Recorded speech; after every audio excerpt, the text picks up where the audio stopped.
Tamparan itu mendarat di pipiku tepat saat aku meletakkan cangkir kopi di hadapan Ibu Larasati. Suara keras. Tamu-tamu di ruang makan terdiam seketika. Pipiku panas, tapi bukan karena sakit. Aku sudah terbiasa dengan ini. Panasnya kebangetan. Kamu mau melukai tanganku? Larasati berdiri, suaranya tinggi, dramatis, seperti sedang berakting di depan penonton.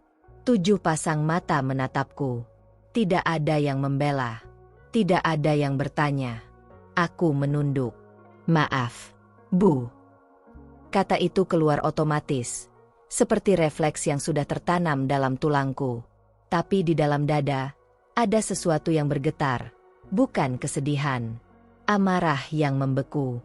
Amarah yang tidak bisa kubiarkan keluar, karena aku tahu apa yang akan terjadi jika aku melawan.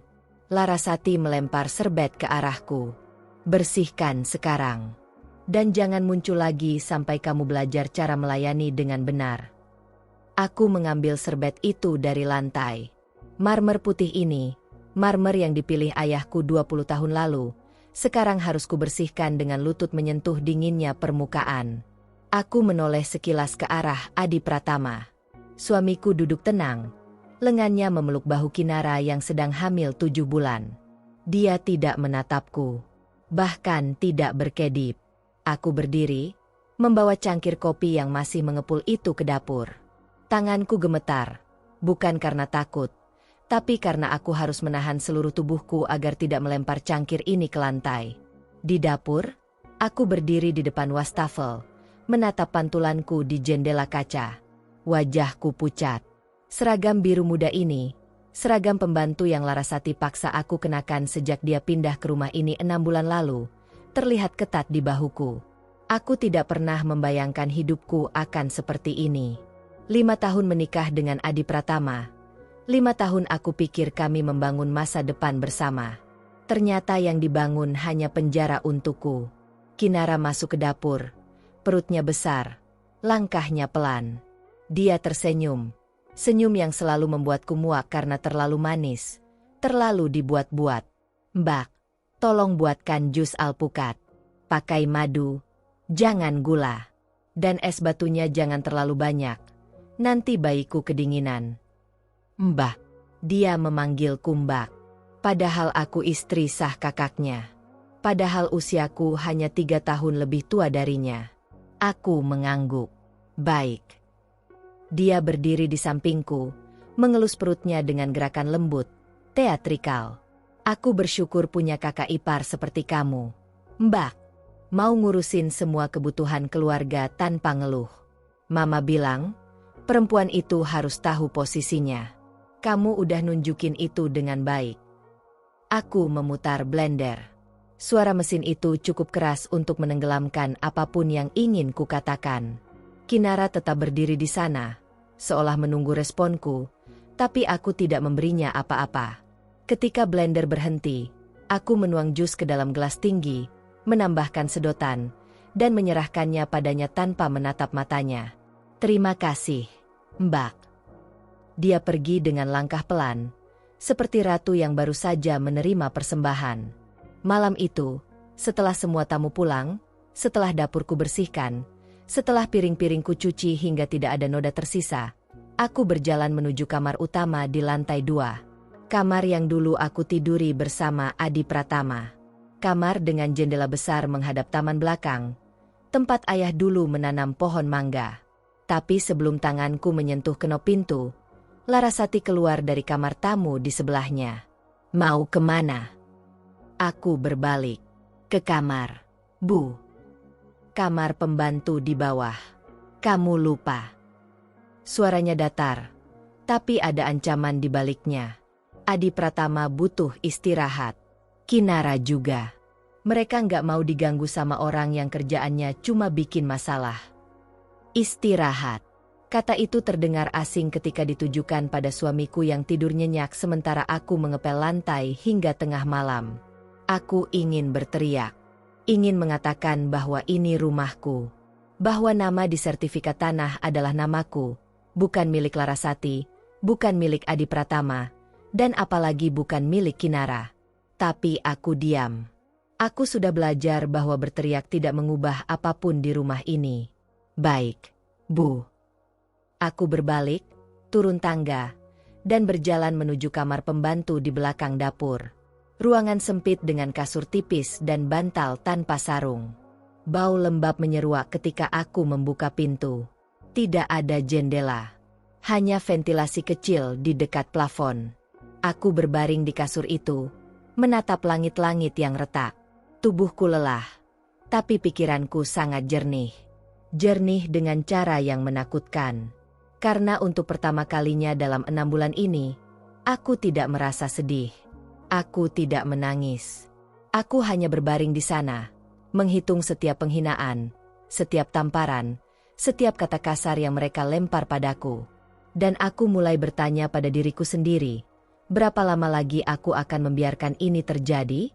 Esok paginya, aku bangun sebelum subuh. Aku menyalakan kompor, membuat sarapan untuk semua orang. Nasi goreng untuk Adi Pratama, bubur kacang hijau untuk Kinara, roti bakar dengan selai strawberry untuk Larasati. Aku menyajikan semuanya dengan senyum, dengan tunduk hormat, dengan kata-kata sopan yang sudah mereka harapkan. Tapi sambil melakukan itu, aku mengingat sesuatu yang ayah pernah katakan padaku bertahun-tahun lalu, ketika aku masih kecil dan menangis karena teman-teman sekolah mengejekku. Anak ayah itu pintar. Kalau ada orang yang meremehkanmu, jangan langsung marah. Diamlah. Amati. Biarkan mereka merasa menang. Karena orang yang merasa menang itu lengah. Dan orang yang lengah itu gampang dijatuhkan. Aku tidak mengerti waktu itu. Tapi sekarang, sambil meletakkan piring di hadapan Larasati yang bahkan tidak mengucapkan terima kasih, aku mengerti dengan sangat jelas. Mereka pikir aku lemah. Mereka pikir aku tidak punya apa-apa. Mereka pikir aku hanya pembantu di rumah ini. Tapi yang tidak mereka tahu adalah, aku yang memegang semua kunci. Ketukan di pintu kamar pembantu membangunkanku jam 2 pagi. Kinara berdiri di sana dengan wajah cemberut. Tangannya mengelus perut. Mbak, kamarku bau. Aku nggak bisa tidur. Bersihin sekarang. Aku mengerjapkan mata, mencoba fokus. Sekarang, Nar. Iya, sekarang. Emangnya aku harus ngomong berapa kali? Dia berbalik dan berjalan menuju tangga. Aku tidak punya pilihan selain mengikutinya. Kamar tamu di lantai 2. Kamar yang dulunya ruang kerja ayah, sekarang penuh dengan barang-barang Kinara. Baju berserakan di sofa, kosmetik memenuhi meja rias, sepatu bertumpuk di dekat lemari. Aku tidak mencium bau apapun. Cepetan, Mbak, aku mau tidur. Kinara naik ke tempat tidur, menarik selimut, membelakangi aku. Aku mulai membereskan pakaian kotor, melipatnya satu persatu meski seharusnya dia yang melakukan ini. Di bawah tumpukan baju di sofa, tanganku menyentuh sesuatu dingin. Kertas. Aku menariknya keluar perlahan. Selembar printout mutasi rekening. Nama Kinara Wijayanti tercetak di atas. Mataku langsung tertuju pada angka di kolom transfer masuk. 500 juta rupiah. Tanggal transfer. 2 minggu lalu. Nama pengirim. Adi Pratama Kusuma. Jantungku berdegup keras. 500 juta. Jumlah yang persis sama dengan dana operasional perusahaan ayahku lihat di laporan terakhir. Aku melirik ke arah Kinara. Dia sudah tidur. Atau pura-pura tidur. Nafasnya teratur. Aku melipat kertas itu, memasukkannya ke dalam saku seragamku, dan melanjutkan membereskan kamar dengan tangan gemetar. Ketika selesai, aku tidak kembali ke kamar pembantu. Aku naik ke loteng, ruangan sempit di ujung koridor yang tidak pernah dipakai keluarga Adi Pratama karena mereka bilang pengap dan berdebu. Tapi disinilah ayah menyimpan semua dokumen penting dalam brankas tua berwarna hijau gelap. Aku memutar kombinasi angka, tanggal lahir ayah, lalu tanggal lahir ibu. Klik. Brankas terbuka. Di dalamnya ada map-map coklat berisi surat tanah, akta perusahaan, polis asuransi, dan satu folder tebal bertuliskan PT Wirakusuma Sejahtera, perusahaan manufaktur yang ayah dirikan 30 tahun lalu. Aku membuka folder itu. Laporan keuangan 3 bulan terakhir. Mataku menelusuri setiap angka, setiap transaksi. Dan di sana, di halaman ke-7, aku menemukannya. Transfer keluar sebesar 500 juta rupiah dengan keterangan pengembangan cabang baru.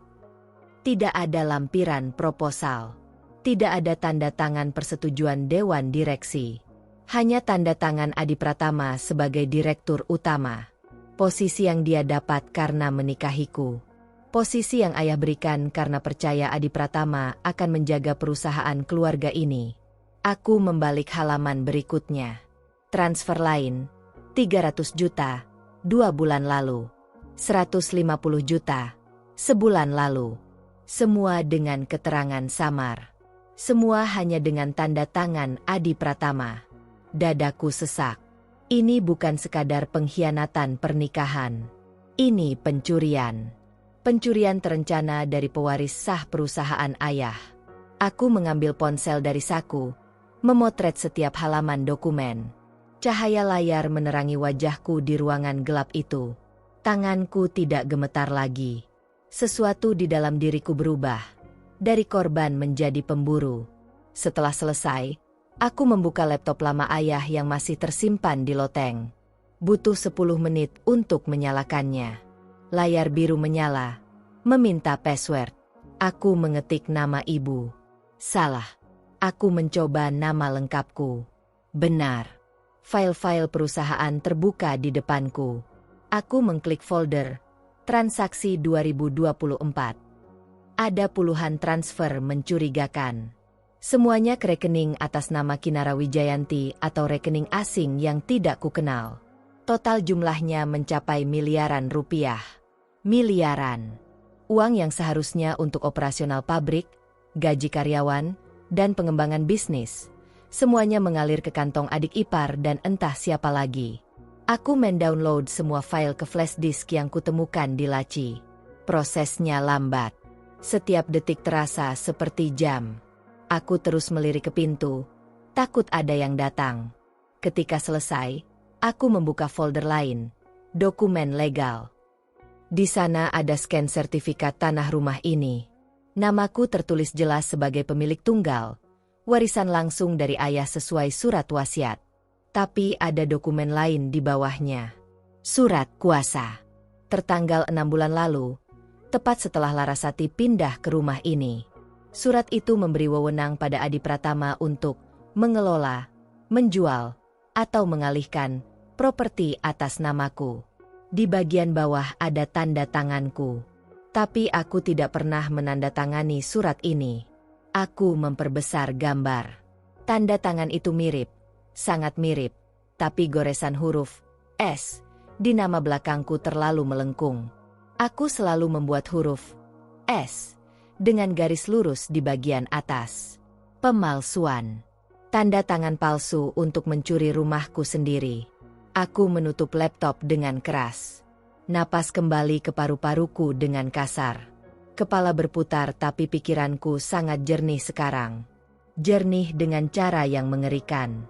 Adi Pratama tidak menikahiku karena cinta. Dia menikahiku karena perusahaan. Karena rumah. Karena warisan ayah yang nilainya miliaran rupiah. Dan keluarganya, Larasati dan Kinara, mereka semua tahu. Mereka semua bagian dari rencana ini.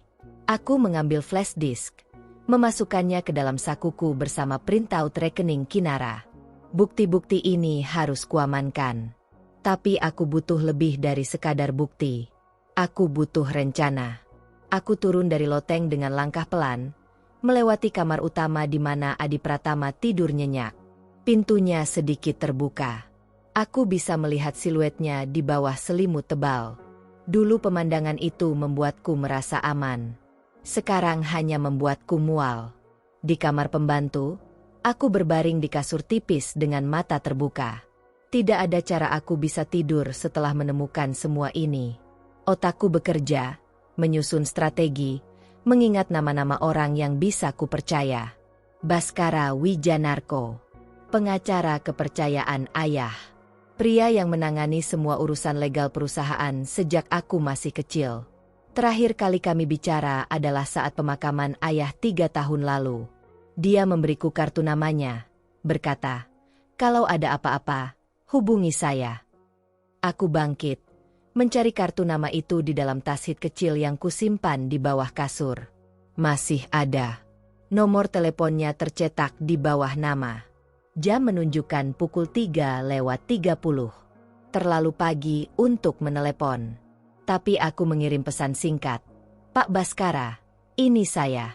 Anak Pak Wirawan. Saya butuh bantuan. Ini mendesak."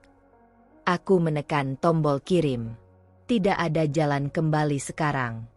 Larasati mengetuk gelas dengan sendok perak saat makan malam. Suara nyaring itu membuat semua orang berhenti mengunyah. Ada pengumuman penting. Dia menatap sekeliling meja dengan senyum lebar. Adi Pratama dan Kinara sudah memutuskan sesuatu untuk kebaikan kita semua. Aku meletakkan sendok. Perut tiba-tiba terasa mual. Adi Pratama membersihkan tenggorokannya. Rumah ini terlalu besar. Biaya perawatannya mahal. Listrik, air, tukang kebun, semuanya menguras uang. Dia menatapku sekilas, lalu mengalihkan pandang ke piring. "Kami akan menjualnya. Uangnya bisa dipakai untuk modal usaha baru." Kinara mengangguk antusias. "Iya, Kak. Lagi pula rumah sebesar ini nggak efisien buat keluarga kecil kayak kita. Mending rumah sederhana tapi hangat." Larasati mengambil alih. "Dan untuk kamu," dia menunjuk ke arahku dengan garpu. "Kami sudah carikan kontrakan kecil di daerah Cibubur. 1 kamar, dapur sederhana. Cukup kok buat sendirian." Kata-kata itu menghantam seperti pukulan ke dada. Sendirian. Kontrakan. Mereka sudah merencanakan hidupku tanpa bertanya apapun. Kapan? Suaraku keluar lebih tenang dari yang kurasakan. "Minggu depan. Pembeli sudah ada yang minat." Adi Pratama memotong daging di piringnya dengan pisau tajam. Gerakannya pelan, terlalu santai. Harganya bagus. 5 miliar. Kami ambil dealnya besok. 5 miliar. Rumah yang ayah bangun dengan keringat dan mimpi selama puluhan tahun dijual dengan seenaknya oleh orang yang bahkan tidak punya hak. "Ini rumah atas namaku." Kalimat itu keluar tanpa kurencanakan. Semua orang berhenti makan. Larasati menatapku dengan alis terangkat.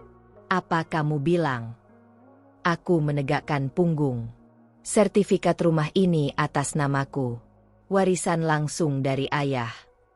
Adi Pratama tertawa pendek. "Kamu istri saya.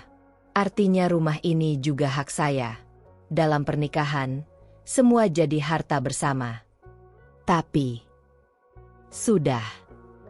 Larasati mengangkat tangan, menghentikan perkataanku. "Kamu nggak usah berpikir soal hal-hal rumit kayak gini. Adi Pratama yang atur semuanya. Dia kepala keluarga. Dia yang tahu apa yang terbaik." Kinara menimpali dengan nada lembut yang menjengkelkan. "Mbak, percaya aja sama kakak. Dia nggak akan rugiin kamu kok." "Tidak akan merugikan." Kata-kata itu terdengar seperti lelucon paling kejam yang pernah kudengar. Aku menatap piring di depanku. Nasi putih dengan lauk lengkap yang kubuat sendiri sejak pagi. Makanan yang mereka nikmati tanpa ucapan terima kasih. Tanpa peduli siapa yang menghabiskan berjam-jam di dapur. "Baik." Aku berdiri, mengambil piringku.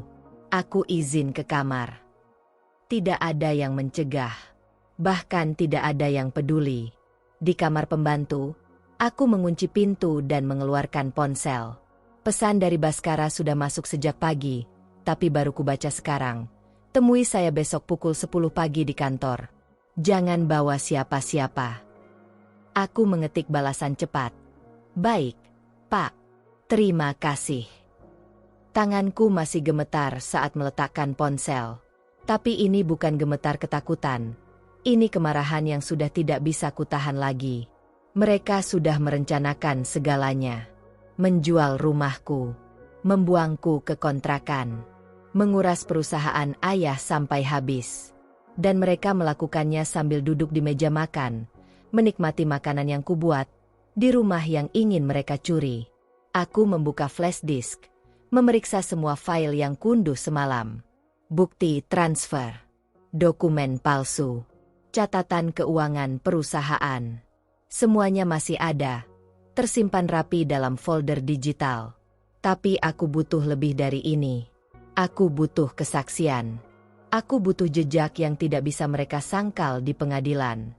Pukul 11 malam, ketika rumah sudah sunyi, aku keluar dari kamar dengan jaket hitam menutupi seragam. Aku naik ke lantai 2 dengan langkah tanpa suara, menuju ruang kerja Adi Pratama, kamar yang dulunya ruang baca ayah. Pintu tidak terkunci. Bodoh atau terlalu percaya diri, aku tidak tahu. Yang jelas, aku melangkah masuk dengan napas tertahan.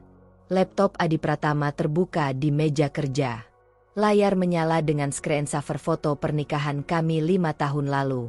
Aku terlihat bahagia di foto itu. Naif.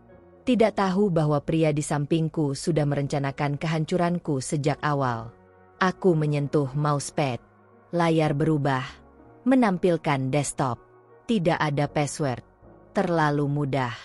Aku membuka email Adi Pratama. Ada ratusan pesan belum terbaca. Aku mengetik kata kunci di search bar. Kinara. Puluhan email muncul. Aku membuka yang paling baru. Subjek. Transfer terakhir. Isi email. Nar, ini transfer terakhir sebelum kita jual rumahnya. 500 juta. Sisanya tunggu deal besok jadi. Jangan khawatir. Dia nggak akan curiga. Perempuan bodoh kayak dia mana paham soal dokumen legal. Perempuan bodoh. Kata-kata itu ditulis oleh suamiku sendiri. Dikirim ke adiknya. Tentang aku. Aku screenshot email itu, mengirimkannya ke alamat emailku sendiri. Tangan bergerak otomatis meski dadaku terasa seperti diremas. Aku membuka email lain. Ada korespondensi dengan notaris bernama Bambang Sutrisno. Mereka membahas pembuatan akta jual beli palsu. Ada juga pesan dengan makelar yang menawarkan pembeli cepat untuk rumah ini. Semuanya sudah dirancang. Semuanya sudah dipersiapkan. Dan aku hanya boneka yang menunggu untuk dibuang setelah mereka selesai menguras semua yang kumiliki. Aku mengirim semua bukti itu ke emailku. Kemudian aku membuka folder dokumen perusahaan di laptop Adi Pratama.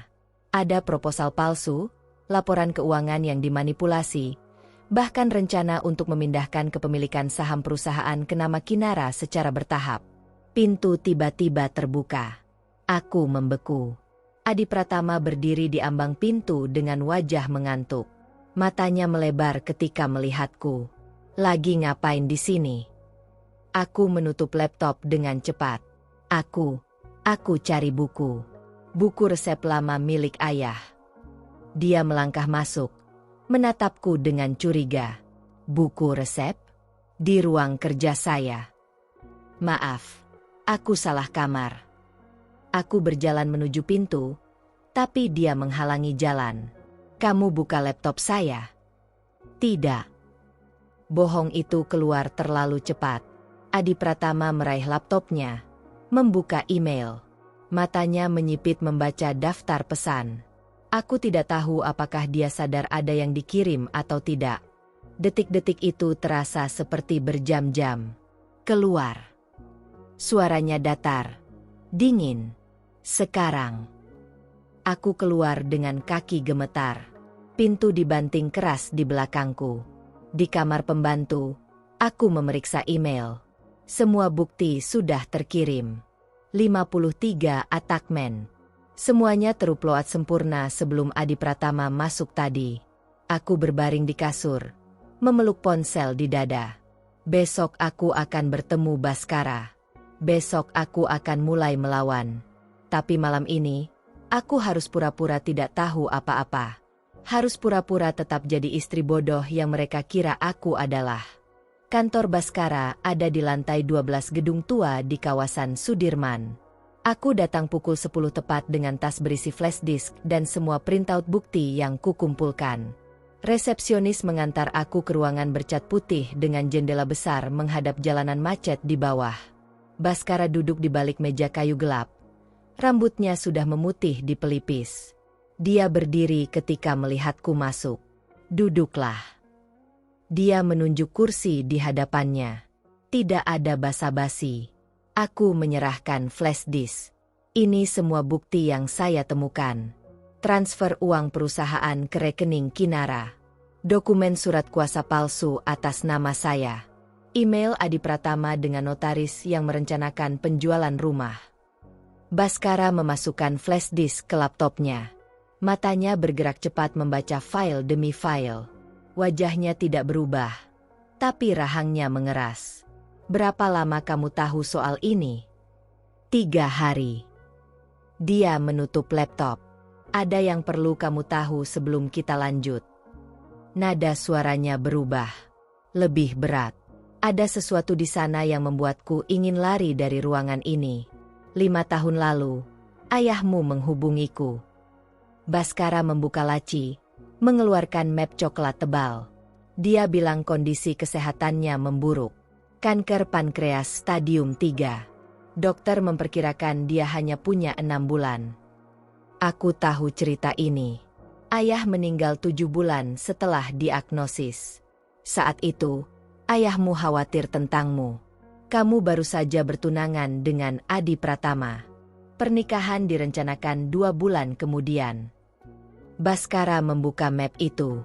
Ayahmu memintaku melakukan background check pada calon menantunya. Dadaku sesak. Kenapa saya tidak pernah tahu ini?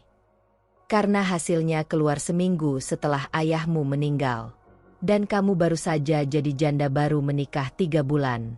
Aku tidak tega memberitahumu saat itu. Dia mendorong map ke arahku. Di dalamnya ada puluhan halaman laporan investigasi. Foto-foto. Dokumen. Rekaman percakapan. Halaman pertama. Foto Adi Pratama bertemu dengan Larasati di sebuah kafe. Tanggal 2 bulan sebelum dia mengenalku. Larasati datang ke kantor hukum milik teman Adi Pratama. Dia mencari informasi tentang keluargamu, tentang kondisi kesehatan ayahmu, tentang berapa besar aset yang akan kamu warisi. Baskara menunjuk foto berikutnya. Seminggu kemudian, Adi Pratama tidak sengaja bertemu denganmu di perpustakaan kampus. Perpustakaan. Aku masih ingat hari itu. Dia meminjam buku di rak sebelahku. Kami berbicara tentang novel Pramudia. Dia tersenyum dengan cara yang membuatku merasa spesial. Semuanya diatur. Ada rekaman percakapan mereka. Baskara memutar audio di laptopnya. Suara Larasati. Kamu harus menikah dengannya sebelum bapaknya mati. Kalau tidak, warisannya bisa dikasih ke yayasan atau siapa saja. Kita butuh kamu jadi suami sah supaya bisa kontrol semua asetnya.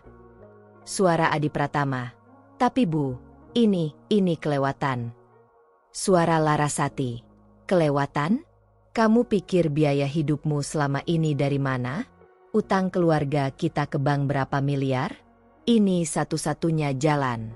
Kamu dekati dia, nikahi dia, kuasai hartanya. Sisanya ibu yang atur. Rekaman berhenti. Ruangan terasa berputar. Ada lagi. Baskara memutar file kedua. Suara Adi Pratama. Dia mulai curiga soal keguguran palsu itu. Suara Larasati. Jangan bodoh. Perempuan yang sedang berduka nggak akan mikir jernih. Kamu tetap jaga dia. Pura-pura sedih. Nanti kalau bapaknya meninggal, baru kita fokus nguras perusahaannya pelan-pelan. Keguguran palsu. Tahun pertama pernikahan kami, Adi Pratama bilang aku hamil. Kami merayakannya dengan makan malam romantis. 2 minggu kemudian, dia bilang aku keguguran. Aku menangis berhari-hari. Dia memelukku, berkata kita akan mencoba lagi. Tidak pernah ada bayi. Tidak pernah ada kehamilan. Semuanya sandiwara untuk membuat aku bergantung padanya secara emosional. Kenapa Bapak baru kasih tahu sekarang? Suaraku pecah. Karena 5 tahun lalu kamu masih mencintainya. Kamu tidak akan percaya. Baskara menutup laptopnya. Aku tunggu sampai kamu sendiri yang datang padaku.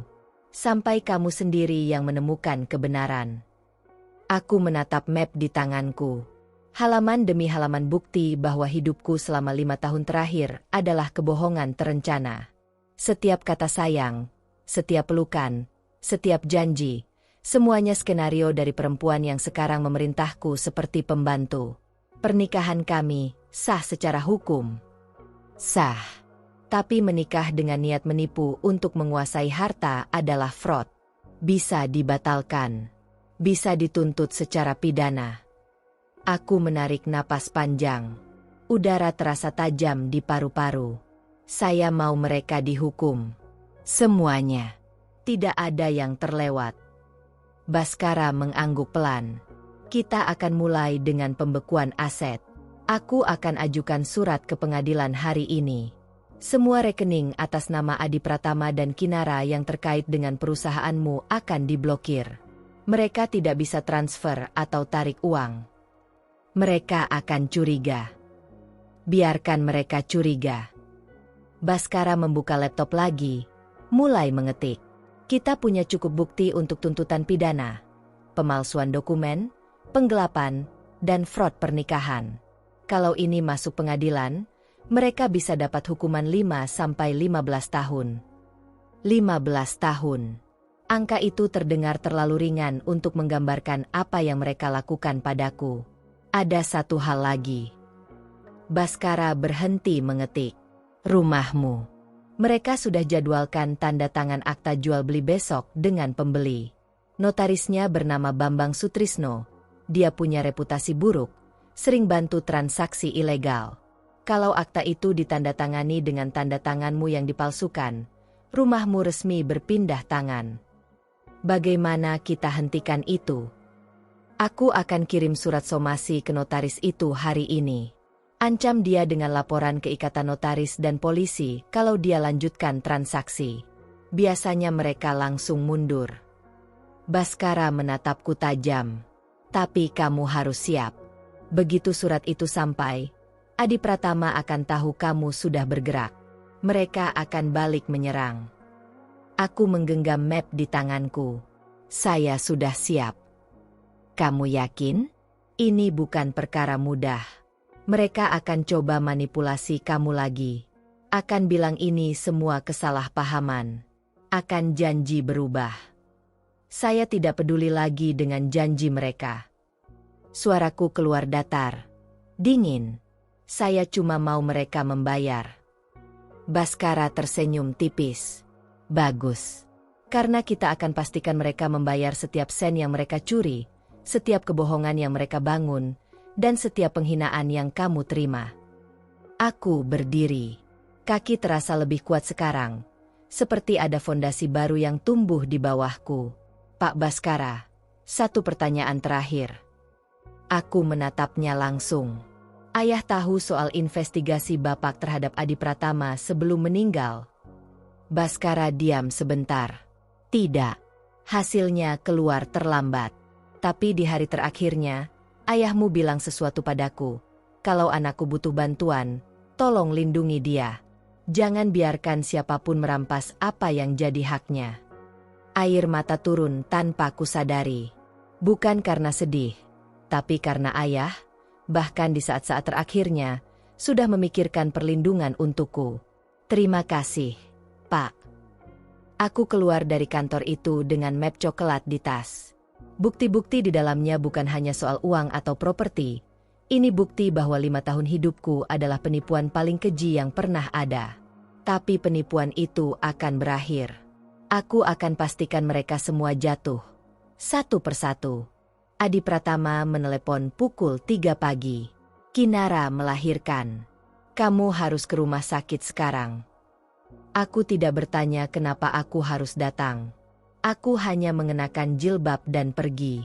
Rumah sakit Bunda Jakarta ramai meski tengah malam. Adi Pratama menungguku di lobi dengan wajah lelah tapi bahagia. Pertama kalinya dalam berbulan-bulan aku melihat dia tersenyum lebar. Laki-laki. 3,8 kilo. Sehat sempurna. Dia berbicara tanpa menatapku, matanya fokus pada layar ponsel yang menampilkan foto bayi merah di tangan perawat. Alhamdulillah. Kata itu keluar otomatis dari bibirku. Kami naik ke lantai 4. Ruang VIP nomor 412. Kinara berbaring di ranjang dengan rambut basah menempel di dahi. Larasati duduk di sampingnya, mengelus kepala anaknya dengan lembut. Bayi itu tertidur di dalam boks transparan di sudut ruangan. Ah, kamu datang juga. Larasati melirikku sekilas. Bagus. Sekalian kamu bisa bantu jagain Kinara beberapa hari ke depan. Dia butuh istirahat total. Adi Pratama sudah berjalan ke boks bayi. Dia mengangkat bayi itu dengan hati-hati, menatapnya dengan mata berbinar. Ekspresi yang tidak pernah kulihat saat dia menatapku. Dia mirip ayah waktu kecil, bisik Larasati pada Kinara. Hidungnya, matanya, darah Kusuma tetap kuat. Aku berdiri di dekat pintu seperti orang asing yang tidak sengaja masuk ke ruangan yang salah. Tidak ada yang memintaku duduk. Tidak ada yang menanyakan kabarku. Suster masuk membawa kertas formulir. Ibu Kinara, ini untuk administrasi bayi. Nama bayi, nama ayah, nama ibu sudah diisi. Tinggal tanda tangan. Kinara mengulurkan tangan lemah mengambil formulir. Matanya membaca sebentar lalu dia tersenyum pada Adi Pratama. Kak, namanya sudah pas kan? Arjuna Adi Pratama Kusuma. Sempurna. Adi Pratama masih menggendong bayi itu, tidak berniat menyerahkannya kembali. Arjuna. Nama yang dulu kami diskusikan bertahun-tahun lalu saat masih bermimpi punya anak bersama. Nama yang kutulis di buku catatan kecilku dengan hati penuh harap. Sekarang nama itu diberikan pada anak adiknya. Kamu, Larasati memanggilku dengan jentikan jari. Tolong belikan bubur di kantin. Kinara belum makan dari tadi siang. Aku mengangguk dan keluar dari ruangan. Koridor rumah sakit lengang. Hanya suara mesin pendingin udara yang mendengung pelan. Di kantin lantai 1, aku memesan bubur ayam. Kasir tersenyum ramah. Selamat ya, Bu. Baru melahirkan. Bukan. Adik ipar. Oh, jadi tante. Pasti senang ya dapat keponakan. Aku hanya tersenyum tanpa menjawab. Ambil bubur yang sudah dibungkus dan kembali ke lantai 4. Ketika masuk ruangan, Larasati sedang memeluk Kinara dari samping. Adi Pratama duduk di sofa dengan bayi di dadanya. Mereka terlihat seperti keluarga sempurna dalam foto majalah. Aku meletakkan bubur di meja samping ranjang. Ini buburnya, Bu. Larasati melepaskan pelukannya pada Kinara dan berdiri. Dia berjalan ke arahku dengan langkah lambat. Lalu tanpa aba-aba, dia memelukku. Tubuhku kaku. Ini pertama kalinya Larasati memelukku sejak dia pindah ke rumah. Terima kasih ya, bisiknya di telingaku. Suaranya lembut tapi ada sesuatu yang dingin di baliknya. Terima kasih sudah jadi pembantu setia untuk keluarga kami. Dia melepaskan pelukan, menatapku dengan senyum tipis. Kamu memang tidak bisa punya anak. Kalimat itu diucapkan pelan, hampir seperti rahasia. Jadi setidaknya ada gunanya kamu di sini. Kamu bisa bantu jaga Arjuna, bersihin rumah, masak buat Kinara yang menyusui. Kamu berguna dengan cara lain. Ruangan tiba-tiba terasa sangat sunyi meski ada 4 orang di dalamnya. Adi Pratama mengangguk tanpa mengalihkan pandangan dari bayi di gendongannya. Iya, kamu tetap penting buat keluarga ini. Cuma beda peran aja. Beda peran. Dari istri jadi pembantu. Dari pasangan jadi asisten keluarga. Sesuatu di dalam diriku patah. Tapi bukan patah yang menyakitkan. Patah yang membebaskan. Seperti rantai terakhir yang mengikatku pada harapan palsu akhirnya putus. Aku menatap Larasati. kemudian ke Adi Pratama, lalu ke Kinara yang berbaring dengan senyum puas di wajahnya. Dan aku tersenyum. Senyum lebar yang berasal dari tempat yang sangat dalam. Tempat di mana tidak ada lagi cinta, tidak ada lagi sakit hati, tidak ada lagi harapan. Hanya kekosongan yang berubah jadi sesuatu yang lebih kuat. Kepastian. Larasati sedikit tersentak melihat senyumku. Alisnya terangkat. Kenapa senyum-senyum? Tidak, Bu. Saya cuma bahagia lihat keluarga bahagia. Suaraku keluar tenang. Terlalu tenang. Kinara menatapku dengan mata menyipit. Mbak, kamu aneh deh hari ini. Aneh gimana? Biasanya kamu kelihatan sedih. Sekarang malah senyum. Dia mengambil bubur. Menyuapnya pelan. Apa kamu terima kasih sama kami karena udah ngasih kamu tempat tinggal? Terima kasih. Kata yang seharusnya aku ucapkan pada orang yang mencuri rumahku, menguras perusahaan ayahku, dan merampok 5 tahun hidupku. Iya, Nar. Saya sangat berterima kasih. Aku melangkah mundur ke arah pintu. Kalau tidak ada yang perlu dibantu lagi, saya izin pulang duluan. Besok pagi saya datang lagi bawa baju ganti buat Kinara. Adi Pratama akhirnya menatapku. Ada sesuatu di matanya. Keraguan atau mungkin kecurigaan. Kamu yakin gak apa-apa? Kamu kelihatan beda. Beda gimana? Entah. Lebih tenang. Aku tersenyum lagi. Mungkin karena saya sudah mulai paham tempat saya di keluarga ini, Mas. Dia mengangguk perlahan, tapi tetap menatapku dengan mata yang tidak sepenuhnya percaya. Aku keluar dari ruangan itu dengan langkah ringan. Di koridor, aku mengambil ponsel dari saku. Ada pesan dari Baskara. Surat somasi sudah dikirim ke notaris Bambang Sutrisno. Pembekuan rekening diproses besok pagi. Bersiaplah. Aku mengetik balasan. Saya siap. Lanjutkan semuanya. Di lobi rumah sakit, aku duduk di kursi tunggu yang kosong. Melalui jendela besar, langit mulai terang. Fajar menyingsing dengan warna oranye kemerahan. 5 tahun lalu, aku menikahi Adi Pratama dengan harapan membangun keluarga. Hari ini, aku melihat dia menggendong bayi adiknya dengan cinta yang tidak pernah dia berikan padaku. Dan untuk pertama kalinya, aku tidak merasa sakit. Aku merasa bebas. Karena orang yang sudah kehilangan segalanya tidak punya apa-apa lagi untuk ditakuti. Dan orang yang tidak punya ketakutan adalah orang paling berbahaya. Mereka pikir aku sudah menyerah. Mereka pikir senyumku tanda penerimaan. Mereka tidak tahu itu senyum orang yang sudah menghitung setiap langkah untuk menghancurkan mereka. Acara akikah Arjuna digelar 7 hari setelah kelahirannya. Tenda putih besar dipasang di halaman rumahku, dengan dekorasi mawar merah jambu dan balon emas. Catering mewah, kambing guling, bahkan ada panggung kecil untuk penampilan kasidah. Aku tahu persis berapa biayanya. 150 juta rupiah. Diambil dari rekening perusahaan dengan keterangan dana sosial perusahaan.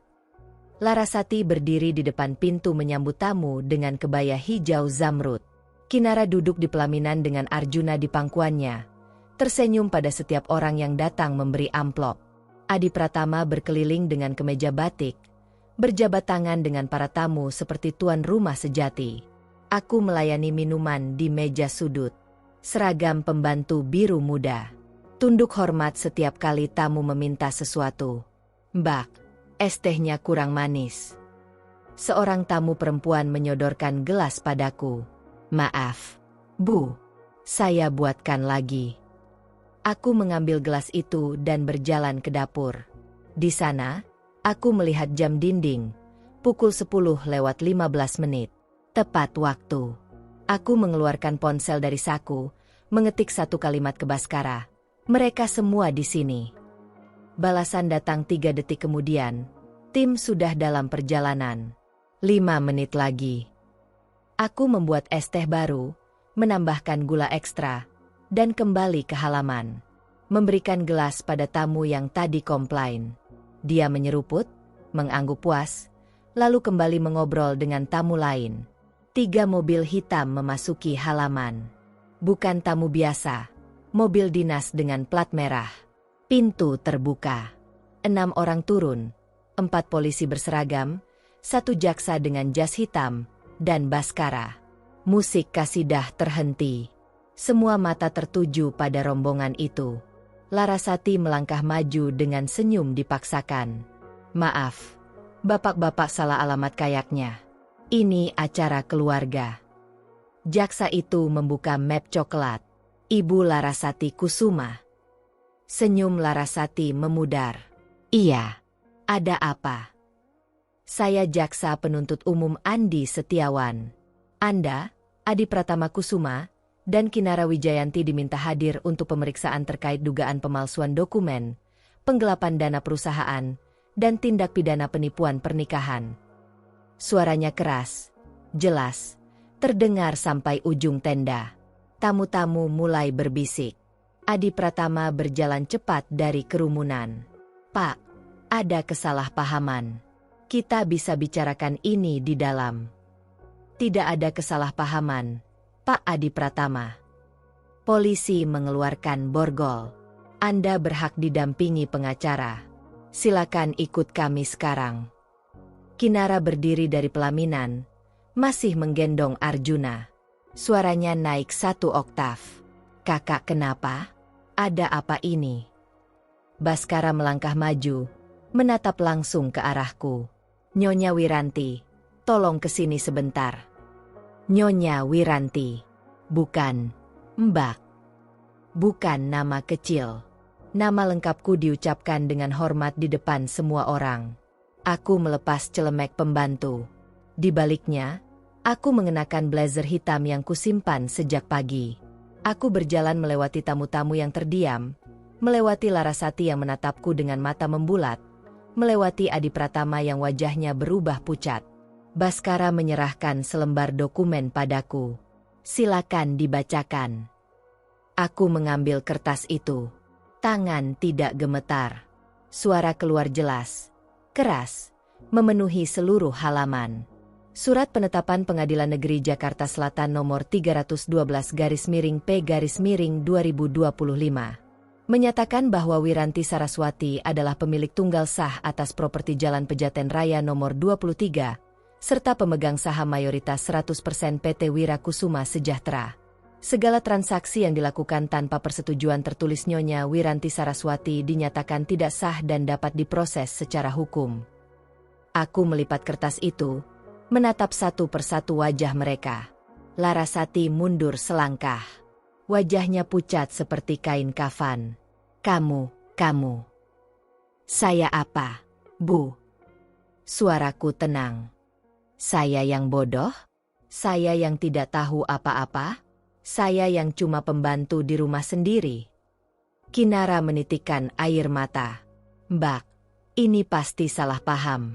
Kakak Adi Pratama cuma bantu kelola perusahaan. Kelola? Aku tertawa pendek, tajam. Menguras 2.300.000.000 rupiah dalam 2 tahun itu namanya kelola. Angka itu membuat beberapa tamu terengah. Bisikan semakin keras. Adi Pratama mencoba melangkah ke arahku tapi polisi menghalangi. Wiranti, dengerin aku dulu. Kita bisa selesaikan ini baik-baik. Selesaikan baik-baik. Aku menatapnya tanpa berkedip. Seperti waktu kamu menikahiku dengan skenario dari ibumu? Seperti waktu kamu bilang aku keguguran padahal tidak pernah ada bayi? Seperti waktu kamu transfer ratusan juta ke rekening Kinara pakai uang perusahaan ayahku? Jaksa membuka map lagi, mengeluarkan printout. Kami sudah punya bukti transfer. Email korespondensi dengan notaris Bambang Sutrisno untuk penjualan properti ilegal, dan rekaman percakapan antara Ibu Larasati dan Bapak Adi Pratama yang merencanakan penipuan pernikahan sejak 5 tahun lalu. Larasati ambruk ke kursi terdekat. Tangannya menutupi wajah. Tidak ada kata yang keluar dari mulutnya. Kinara menangis keras. Suaranya memecah keheningan. Tapi aku hamil. Aku baru melahirkan. Kalian gak bisa bawa aku. Ibu Kinara menerima transfer dana ilegal sebesar 1.100.000.000 rupiah dalam 6 bulan terakhir. Jaksa menutup mapnya. Anda tahu dari mana uang itu berasal. Anda bagian dari kejahatan ini.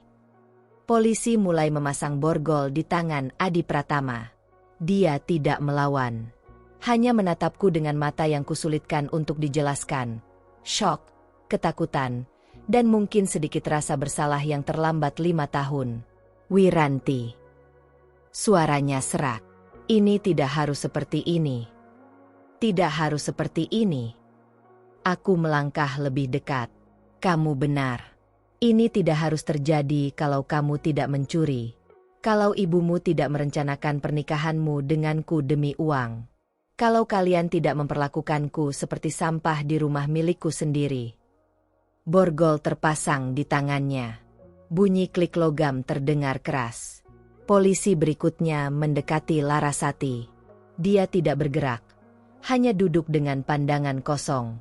Borgol dipasang tanpa perlawanan. Kinara mencoba melarikan diri ke dalam rumah. Tapi polisi perempuan mencegahnya. Ibu, jangan persulit. Anak ibu akan kami titipkan ke keluarga atau pihak sosial sementara proses hukum berjalan. Tidak, jangan ambil anakku. Kinara memeluk Arjuna erat, tapi polisi perempuan itu mengambil bayi itu dengan lembut dari tangannya. Arjuna menangis. Suara tangisannya memecah hati, tapi bukan karena aku yang mengambilnya dari ibunya. Ini konsekuensi dari kejahatan yang dilakukan ibunya. Baskara berdiri di sampingku. Mau bilang sesuatu pada mereka? Aku menatap 3 orang itu. Larasati yang duduk dengan kepala tertunduk, Adi Pratama yang berdiri dengan borgol di tangan, Kinara yang menangis histeris sambil dipapah polisi menuju mobil. Tidak perlu. Suaraku datar. Pengadilan yang akan bicara. Tamu-tamu mulai meninggalkan halaman satu persatu. Tidak ada yang pamit. Tidak ada yang menatapku. Mereka hanya pergi dengan cepat, seolah takut terseret dalam skandal ini. Dalam 10 menit, halaman yang tadi penuh tawa dan musik sekarang kosong. Hanya tersisa tenda putih, dekorasi yang setengah rusak, dan piring-piring makanan yang belum disentuh. Aku berdiri di tengah halaman itu, rumah yang ayah bangun dengan kerja keras, rumah yang nyaris dicuri dari tanganku, dan untuk pertama kalinya dalam bertahun-tahun, aku bernapas dengan benar-benar lega. Baskara menepuk bahuku pelan. Kamu tahu ini baru awal. Kan? Proses pengadilan bisa berbulan-bulan. Saya tahu, Pak. Aku menatap pintu gerbang yang baru saja dilalui mobil polisi. Tapi mereka sudah tidak bisa lari lagi. Dan itu sudah cukup untuk hari ini. Resepsionis menelepon interkom pukul 2 siang. Bu Wiranti, ada Bapak Adi Pratama di lobi. Mau bertemu. Aku berhenti menandatangani dokumen. 6 bulan berlalu sejak penangkapan. 6 bulan tanpa kontak apapun. Suruh naik. Aku membereskan berkas di meja, menutup laptop, dan duduk tegak di kursi direktur utama. Kursi yang dulu diduduki ayah, lalu dicuri Adi Pratama, dan sekarang kembali padaku. Pintu terbuka. Adi Pratama masuk dengan langkah ragu. Kemeja putihnya kusut. Celana hitam terlalu longgar di pinggang. Wajahnya kurus, mata cekung dengan lingkar hitam di bawahnya. Ini bukan pria yang dulu berjabat tangan percaya diri dengan tamu di acara akikah. Ini bayangan dari orang yang kukira ku kenal. Duduk. Aku menunjuk kursi di hadapan meja. Dia duduk perlahan, tangan tergenggam di atas paha. Terima kasih udah mau ketemu. Aku tidak menjawab, hanya menatap, menunggu. Ibu dan Kinara masih ditahan. Sidang terakhir hakim vonis mereka masing-masing 8 tahun. Suaranya serak. Aku dapat hukuman percobaan karena pengacara bilang aku hanya mengikuti perintah ibu.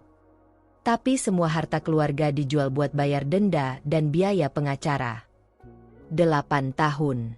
Angka yang lebih berat dari yang kubayangkan, tapi masih terasa ringan dibanding apa yang mereka lakukan. Kenapa kamu kesini? Pertanyaanku langsung, Tanpa basa-basi, dia mengangkat kepala, menatapku dengan mata berkaca-kaca. Aku mau minta maaf. Sungguh. Aku tahu ini terlambat. Aku tahu apa yang aku lakukan gak bisa dimaafkan. Tapi, suaranya patah. Aku mau kamu tahu aku nyesel. Penyesalan. Kata yang mudah diucapkan ketika sudah kehilangan segalanya. Kamu nyesal karena tertangkap atau nyesel karena melakukannya? Pertanyaan itu membuat dia terdiam. Matanya menghindar, menatap lantai marmer kantor ini, kantor yang dibangun dengan uang perusahaan yang dia curi. Aku nggak tahu lagi. Jawaban jujur untuk pertama kalinya. Awalnya aku cuma nurut sama ibu. Tapi lama-lama, aku terbiasa. Terbiasa lihat kamu bukan sebagai istri. Sebagai apa? Sebagai jalan pintas. Dia menggosok wajahnya dengan kedua tangan. Dan aku benci diri sendiri karena itu. Aku membuka laci meja, mengeluarkan amplop coklat, meletakkannya di atas meja, mendorongnya ke arahnya. Ini apa? Dia menatap amplop itu tanpa menyentuh. Surat cerai. Sudah ditandatangani pengadilan minggu lalu. Kamu tinggal tanda tangan di halaman terakhir. Tangannya gemetar saat mengambil amplop itu. Dia membukanya, membaca dokumen di dalamnya dengan mata yang semakin berkaca-kaca. Wiranti. Ada lagi. Aku mengeluarkan amplop kedua. Putih. Lebih tipis. Ini cek. 5 juta rupiah. Dia menatap amplop putih itu dengan alis berkerut. Buat apa? Uang pesangon. Suaraku datar. Dingin. Persis seperti yang ibumu kasih ke pembantu dulu ketika mereka selesai kerja. Wajahnya memucat. Dia mengerti maksudku sekarang. Kamu pikir 5 tahun hidupku cuma berharga 5 juta? Bisiknya. Bukan. 5 tahun hidupku tidak punya harga. Aku bersandar di kursi. Tapi aku cuma mau kamu rasain gimana jadi orang yang dianggap hanya sebanding dengan uang receh. Dia menutup mata. Napas keluar panjang dari mulutnya. Aku pantas nerima ini. Ya, kamu pantas. Aku berdiri, berjalan ke jendela besar yang menghadap kota Jakarta. Gedung-gedung tinggi, lalu lintas padat. Kehidupan yang terus bergerak tanpa peduli drama kecil di ruangan ini. Adi Pratama, aku nggak mau kamu keluar dari sini sambil ngerasa aku orang jahat yang balas dendam. Aku berbalik menatapnya. Aku cuma orang yang ngambil kembali apa yang emang udah jadi hakku dari awal. Rumah itu milikku. Perusahaan itu milik keluargaku. Hidup itu hidupku. Kamu dan keluargamu yang nyuri semuanya. Dia mengangguk pelan. Tidak membantah. Tanda tangan suratnya. Ambil ceknya. Dan jangan pernah muncul lagi di hadapanku.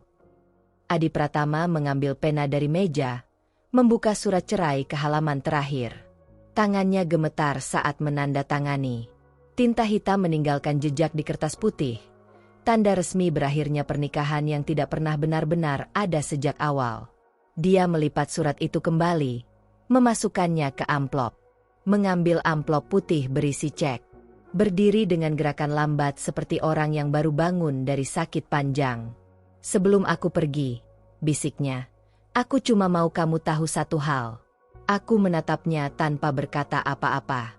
Di tahun ketiga pernikahan kita, sempat ada waktu aku mulai beneran sayang sama kamu. Matanya merah. Cuma sebentar. Mungkin cuma beberapa bulan. Tapi nyata. Dan itu yang bikin aku paling nyesel. Karena aku udah tahu rasanya sayang, tapi aku tetap pilih nyakitin kamu. Kata-kata itu seharusnya menyentuh sesuatu di dalam diriku. Seharusnya membuat sedih, atau marah, atau setidaknya merasakan sesuatu. Tapi tidak ada. Keluar. Adi Pratama. Dia mengangguk, berbalik, dan berjalan menuju pintu dengan punggung membungkuk. Sebelum keluar, dia berhenti sebentar, melirik ke belakang. Maaf, bisiknya sekali lagi. Pintu tertutup. Aku kembali ke kursi, membuka laptop, dan melanjutkan pekerjaan yang tertunda. 5 menit kemudian, sekretaris mengetuk pintu. Bu, rapat Dewan Direksi dimulai 15 menit lagi. Baik. Siapkan proyektor dan dokumen proposal ekspansi pabrik. Dia mengangguk dan keluar. Aku menutup laptop, mengambil blazer dari sandaran kursi, dan memakainya dengan gerakan cekatan. Di ruang rapat, 7 anggota Dewan Direksi sudah menunggu. Mereka berdiri ketika aku masuk, tanda hormat pada direktur utama yang sah. Silakan duduk. Aku membuka laptop, menampilkan slide presentasi di layar besar. Hari ini kita akan bahas ekspansi ke 3 kota, Surabaya, Bandung, dan Medan.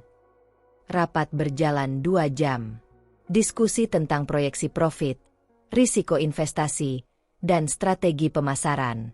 Tidak ada yang bertanya tentang skandal 6 bulan lalu. Tidak ada yang menatapku dengan tatapan kasihan atau penasaran. Mereka menatapku sebagai pemimpin. Dan itu sudah cukup. Ketika rapat selesai, aku kembali ke ruangan dengan tumpukan dokumen yang perlu ditandatangani. Ponsel berdering. Baskara. Wiranti, Adi Pratama baru keluar dari gedung kantormu. Dia terlihat hancur. Biarkan saja, Pak. Kamu baik-baik saja. Aku menatap keluar jendela. Langit Jakarta mulai gelap. Lampu-lampu gedung menyala satu persatu. Lebih dari baik-baik saja, Pak. Saya sangat baik. Bagus. Oh iya, Arjuna, bayi itu, sekarang diasuh oleh kakak Kinara. Keluarga besarnya mengajukan permohonan kustodi. Itu keputusan mereka. Aku tidak merasa perlu terlibat dalam urusan anak yang bukan tanggung jawabku. Kamu benar-benar sudah move on, ya? Aku tertawa pelan. Pak Baskara, aku nggak pernah move on dari sesuatu yang sejak awal nggak pernah nyata. Telepon berakhir. Aku menutup laptop, membereskan meja, dan bersiap pulang. Di parkiran basement, aku duduk sebentar di dalam mobil sebelum menyalakan mesin. Membiarkan keheningan menyelimuti. 5 tahun lalu, aku menikah dengan harapan bahagia. Hari ini, aku bercerai dengan kedamaian. Mereka pernah menganggapku pembantu. Pernah memperlakukanku seperti tidak punya nilai. Sekarang, nama Wiranti Saraswati tercantum di setiap dokumen perusahaan, setiap sertifikat tanah, setiap keputusan bisnis yang mempengaruhi ratusan karyawan. Bukan karena aku ingin balas dendam. Bukan karena aku ingin mereka menderita. Tapi karena ini memang hakku sejak awal. Dan aku hanya mengambil kembali apa yang selalu menjadi milikku.